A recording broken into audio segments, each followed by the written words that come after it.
सरकार ने सर्वप्रथम नियोजन अथवा विकलांग ये सब पूर्व से नियोजित एक साजिश के तहत जो शिक्षकों को सरकारी सुविधाएं मिल रही थी और सुविधा संपन्न शिक्षक थे, उसको एक सुनियोजित साजिश के तहत नियोजनवाद में इनको विकलांग बनाकर जन्म दिया और ये विकलांग बच्चे रहे।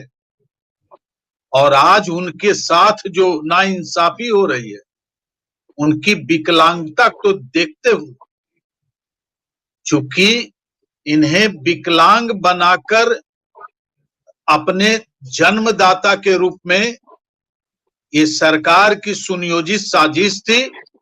और ये 18 वर्षों की सरकार, गूंगी बहरी सरकार, आज बोलती कुछ है, करती कुछ है। न इन्हें वेतनमान मिला, न इन्हें अन्य सुविधाएं मिली, न इन्हें सेवा शर्त के तहत रखा गया, न इन्हें किसी प्रकार की पेंशन और न कोई वेतनमान से इनको वंचित कर दिया। और इसमें सरकार ही नहीं, तमाम शिक्षक संघ के नेता दोषी हैं।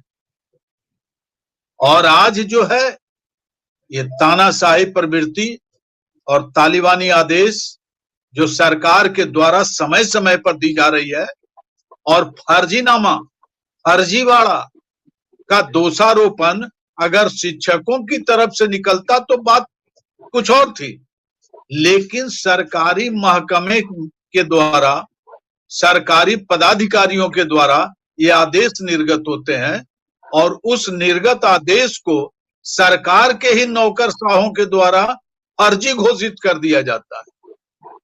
और इस संदर्भ में मुख्य सचिव चुप है, सरकार चुप है, सरकार के मुखिया चुप है, सरकार के मंत्री चुप है और तमाम शिक्षक संघ के नेता चुप है।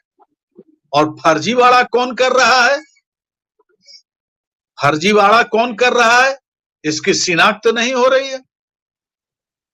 वैसे भी बीपीएससी में इतना बड़ा अभी जो घपला हुआ है, क्वेश्चन लीक का मामला, ये ठंडे बस्ते में चला गया। और इसमें किन किन लोगों की मिली भगत है, बड़े बड़े मछलियां हैं इसमें और कांटेदार मछलियां, और सरकार चुप है। अभी फिलहाल बंगाल की सरकार के तहत, हरियाणा की सरकार के तहत, मध्य प्रदेश की सरकार की तरह इन पर भी, बिहार सरकार पर भी कार्रवाई होनी चाहिए। यह Bharatiya Janata party washing machine के साथ आकर यह भी अपने को धुल जाना चाहते हैं। इनके मंत्रीगण जो कल तक उनके साथ थे, आज इनके साथ हैं। और ये साझेदारी में ये फर्जीवाड़ा चल रहा है और शिक्षकों को बेवकूफ बना जा रहा है। ये विशेष मुद्दों से भटकाने की प्रक्रिया वर्तमान सरकार के द्वारा, इनके नौकरशाह के द्वारा और तमाम पब्लिक के बीच, जनता के बीच शिक्षकों की जो सामाजिक स्थिति है उसको तरोतबाह करने के लिए ये सब हथकंडे अपनाए जाते हैं। कभी महामहिम राज्यपाल महोदय चुप हो जाते हैं, तो कभी नौकरशाह से उलझ जाते हैं, मुख्यमंत्री को पत्र लिखते हैं और मुख्यमंत्री मौन है। विचित्र सी स्थिति है और शिक्षक बेचारे समस्याओं से जो जूझ रहे हैं। जहां तक छात्रों की स्थिति है और ये जो दक्ष क्लासेज की स्थिति है, 44% से 45% बच्चे उपस्थित होते हैं और 100% शिक्षक उपस्थित होते हैं। पढ़ाई क्या खाक होगी, जयंतियां क्या खाक बनाई जाएगी। इनको तो पीसी करना है अपर मुख्य सचिव महोदय और जिला शिक्षा पदाधिकारी महोदय से, और सारा जो है महकमा शिक्षा विभाग का, सचिवालय से लेकर निदेशालय से लेकर नीचे तक सब फर्जीवाड़ा में लिप्त है। ये सब तफ्तीली और वसूली में लिप्त हैं। अभी तक मात्र 450 शिक्षकों की जानकारी है पूरे बिहार में। 5 लाख शिक्षकों में 450 शिक्षक गायब मिले हैं जी। छात्र गायब हुए हैं, इसकी स्थिति की जानकारी उन्हें है कि नहीं? छात्र विहीन स्कूल हो रहे हैं, नामांकन नहीं हो रहे हैं। सारा प्रखंड लेवल और पंचायत लेवल की विविधता के कारण जो परिसीमन है, गांव है किसी दूसरे पंचायत में और विद्यालय है तीसरे पंचायत। पंचायत वही है, उसी पंचायत के मिडिल स्कूल से पास आउट है और उनका दूसरे पंचायत में नामांकन नहीं हो रहा है जो उनके गांव के समीप है। ये स्थिति भयावह स्थिति है। जानकारी शिक्षकों के बारे में है, अभी तक तो जानकारी है 400 से 500 शिक्षकों जो अनुपस्थित हैं, बीमार है, कहाँ गए हैं, छुट्टी में है, मेडिकल में है, क्या है, उनकी जानकारी उनको है। लेकिन छात्रों के बारे में जानकारी है कि नहीं? नामांकन की स्थिति क्या है? आधारभूत संरचना की बात हो रही है, ईंट लाओ, पत्थर लाओ, दुकान बनाओ, मकान बनाओ, शौचालय बनाओ, पानी की व्यवस्था करो, एसी लगाओ, डीसी लगाओ, इनकी व्यवस्था सुचारू रूप से चल रही है।